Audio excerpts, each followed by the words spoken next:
Hello, video. Welcome to the Redmen TV and your latest edition of Expert Insight. My name is Dan Club. I'm delighted to say I'm joined by the editor for La Liga Lowdown, Matt Clark, for this one. Matt, how are you doing, mate? You good?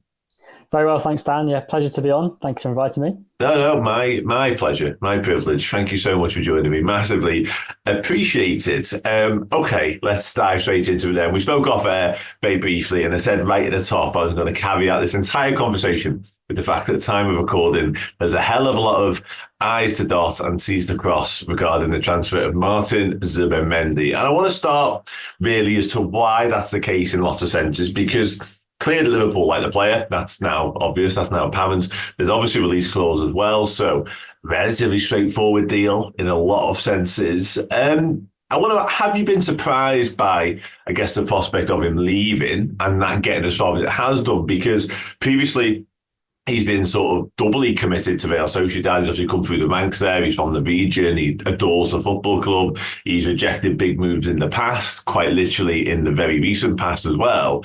Does this shock you at all that it's not a saga? I'm reticent to say that, but it's heading towards that way because it feels like he's very torn. There's a lot going on, Matt. What do you make of it all? Yeah, it's one of those, isn't it? It's the transfer window and nothing ever seems straightforward. Yeah, when I first saw the links, I kind of almost laughed it off because I thought, no, there's no way that he's going to leave. I mean, clubs like Bayern and Barcelona have been interested in the past, and he said, no, I'm happy at the club. This is my club. This is my home. I've come through here. I've grown up here. They'll have to kick me out before I leave, kind of thing. And for that reason, I kind of thought, yeah, this is just a rumor that's not really based on anything. And then when the reports from Spain yesterday came out and said he's happy to give his yes to the deal, I was like, okay, wow, that's really quite surprising.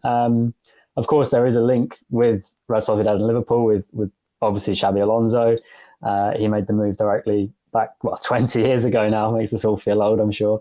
But he's very much respects Xabi Alonso and that kind of thing. And I'm sure that, prestige of Liverpool has been bestowed upon him from others around him and that kind of thing. But again, today we hear from Paul Joyce and other rumours that actually they're putting on a charm offensive to try and make him stay and that actually he's not really made his mind up yet. So it's a difficult one to get your head around because, of course, from a selling club point of view, as you said off air, if that was Trent or Curtis Jones or Stevie G in the past, Liverpool fans would have wanted Liverpool to do everything they could to keep the player. They don't want to sell, of course. With Real Sociedad, the release clause, it's kind of a bit like Athletic Club with Kepa. At the time it's inserted, it's a really high clause thinking that no one would pay it. But now these days, 60 million euros is not the most significant amount for a club like Liverpool if that's going to be their main deal.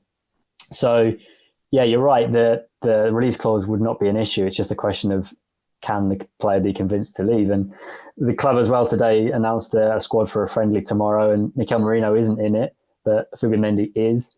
And they posted a video of training today, and he was all over it, smiling like you wouldn't think he's involved in any kind of transfer potential deal. So, yeah, I was really surprised when it first emerged, and then I was kind of thinking, okay, it might happen, but now I'm back on I don't think it'll probably go over the line, but we'll see. No, yeah, absolutely, yeah, and you well within your rights to think that way, to be honest with you, because again, I don't think nothing would shock me from here on out, to be honest with you, man. If I woke up in the morning or even got home tonight and he was a Liverpool player or a Real Sociedad player, none of those outcomes, for definite that is, would have really surprised me, you know. Okay then, let's dive into him a bit more as a player then, which could be for absolutely no purpose whatsoever, but let's just play with the idea for now.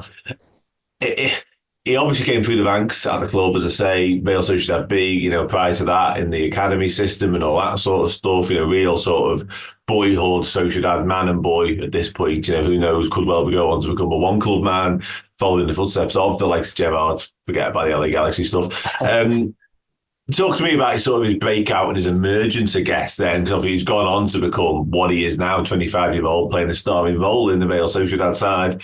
We'll talk about his Spanish stuff in a moment, but yeah, talk to me about sort of the early days of Martin Zubimendi, if you like. Yeah, he's been around a few years now, obviously in his early 20s. As you mentioned, he's come through all the different age categories.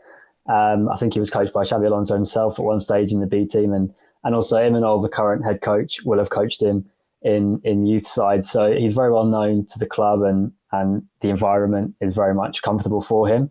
And he's probably been around 3 or 4 seasons, I'd say, in the first team, and he's just grown and gone on and really shone in that team, and is now one of their main players alongside the likes of Mikel Merino and Mikel Oyarzabal, who also played for Spain at the Euros, and Lenormand as well, who's just left to go to Atletico. So it's been a bit of a summer of change already for that club. And again, that's another reason why I think it might not happen, because if they lose Merino and they've already lost Lenormand, if they were to lose Zubimendi as well, that's their kind of spine, the core of the team kind of ripped out in one fell swoop. But yeah, in terms of his breakout, he's the academy there.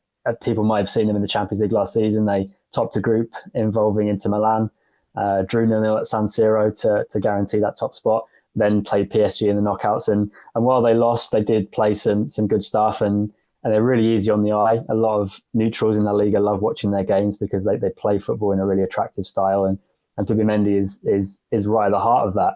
He'll be able to bring the ball out from the defence and circulate it. And he a lot of people compare him to Xabi Alonso, of course, because of the history of the club and where he came through.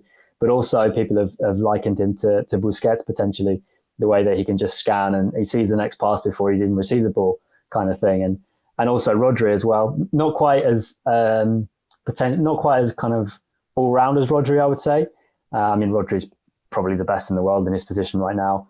But in that Euros final, Zubimendi came on at half-time, and bearing in mind he was still pretty new to the team himself. He'd only played the one game in the groups where they'd already qualified as group winners. So he had little game time in that tournament, but came on at half-time in the final with a main man injured and just kind of bossed it. So that gives you a kind of idea of how mature he is and how calm and collected he is. And nothing seems to faze him in that midfield. He's just so calm and cool, and lovely player on the eye too. No, he definitely is. Yeah, he's my type of player, to be honest with you. Full disclosure, very aesthetically pleasing. Anyone watching, listening will know what I'm all about when it comes to watching football. Yeah, Thiago is sort of the one for me. He's the benchmark. Just love watching players like that. The sort of players you just pay the admission fee alone to just go and watch, strut their stuff for 90 minutes. And I think Zubimendi's got a little bit of that. I mean, Spanish midfielder, so of course he has. You mentioned it there, that Euros second 45 in the final, of course.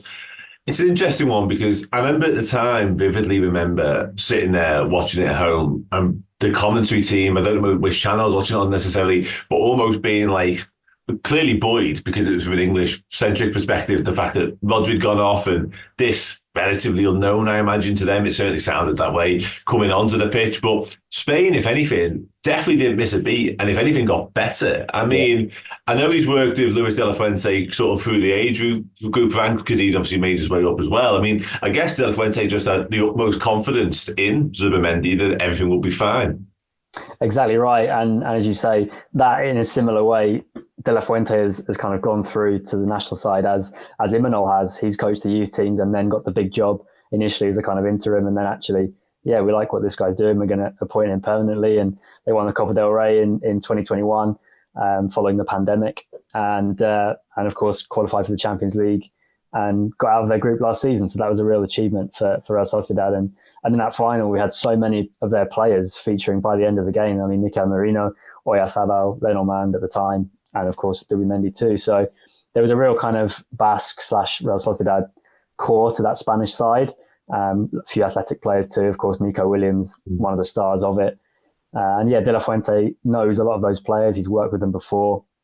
He just gives them full trust. For them, as you say, Spain didn't miss a beat. Neither did De La Fuente. Didn't give a second thought to bring him on at halftime for Rodri. Could have maybe changed it up a little bit, brought on an extra midfielder, and kind of went for a double pivot potentially to kind of shore up that defence. But no, said no. Zubimendi can do the job on his own. We'll keep the same formation that's worked so well for us, and the rest was history. Yeah, it certainly was. It did. It worked so well. I think that's when, attention, because obviously when these links first emerged, I was like, oh yeah, the immediate thought is, the guy second half of the final, clearly a player who can come in and seamlessly replace Rodri, as you said a moment ago, the best in the world, and what he does. There's something going on there, albeit, he may not be Rodri, but there's clearly a player, because to walk into that environment at that stage and just be as good as he was, speaks volumes of the player, I would say.